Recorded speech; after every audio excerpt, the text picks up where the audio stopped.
इस वक्त CM Yogi Adityanath Japan के दौरे पर हैं, लेकिन इसे सियासी रंग कौन दे रहा है? अखिलेश यादव। दरअसल जापान से और साथ ही उसके पहले सिंगापुर से उत्तर प्रदेश के लिए बहुत सारा करोड़ों का निवेश लेकर के योगी आदित्यनाथ लौटेंगे, लेकिन अखिलेश यादव को इसको लेकर के क्यों टेंशन है, वो क्या कुछ कह रहे हैं, वो भी देखिए इस रिपोर्ट में।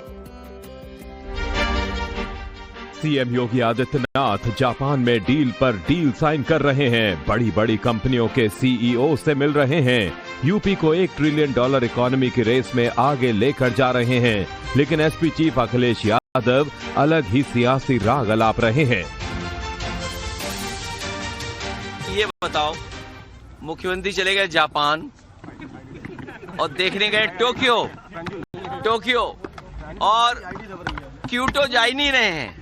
अब आप इसी से समझ लीजिए, जो हमारे देश के प्रधानमंत्री और उस समय के जो प्रधानमंत्री थे जापान के, उनके बीच समझौता हुआ था और ये बात तय हुई थी कि हम क्योटो बनाएंगे आपके वाराणसी को, और शायद कानपुर को बनाना चाहते होंगे लास वेगास, या शायद अब सिंगापुर देख आए हैं हमारे मुख्यमंत्री जी, तो कानपुर को खोद करके दोबारा फिर सिंगापुर बनाएंगे। सीएम योगी इस बात से वाकिफ हैं, उनके विदेश दौरे को लेकर विरोधियों में खलबली मची हुई है, तो विकसित यूपी के मिशन के जरिए मुख्यमंत्री आदित्यनाथ पलटवार भी कर रहे हैं।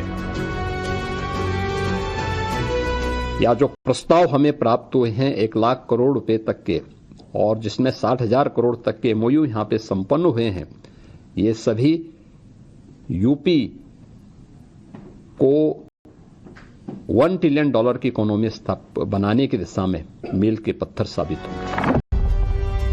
इसके अलावा जापान दौरे के पहले ही दिन 11,000 करोड़ रुपए के एमओयू पर हस्ताक्षर किए गए हैं।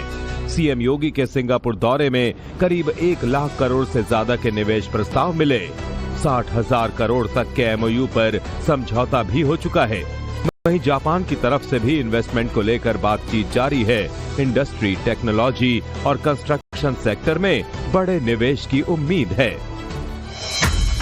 सीएम योगी को इस जापान दौरे पर कई तोहफे भी मिले हैं। वो जब जापान पहुंचे तो यामानाशी प्रांत के गवर्नर ने भगवान बुद्ध की प्रतिमा भेंट की, जो दोनों क्षेत्रों के बीच शांति और बौद्ध विरासत को मजबूत करने के तौर पर देखी जा रही है। लेकिन इस दौरे का जो सबसे खास तोहफा है, वो है जापान की पारंपरिक तलवार, जिसका नाम है निहोंतो, जिसे जापान की आत्मा कहा जाता है। वो सीएम योगी को प्रदान की गई है। जापान में सीएम योगी का ऐसा भव्य स्वागत हुआ कि पूरी दुनिया देखती रह गई। जापान जय श्री राम के नारों से गूंज रहा है और भगवा मैं हो गया है।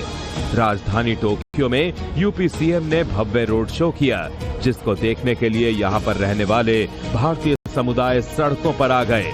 वहीं चिर परिचित अंदाज में मुख्यमंत्री आदित्यनाथ ने बच्चों के साथ भी मुलाकात की। वहीं भारतीय दूतावास भी योगी के खान पान को लेकर खास ख्याल रख रहा है।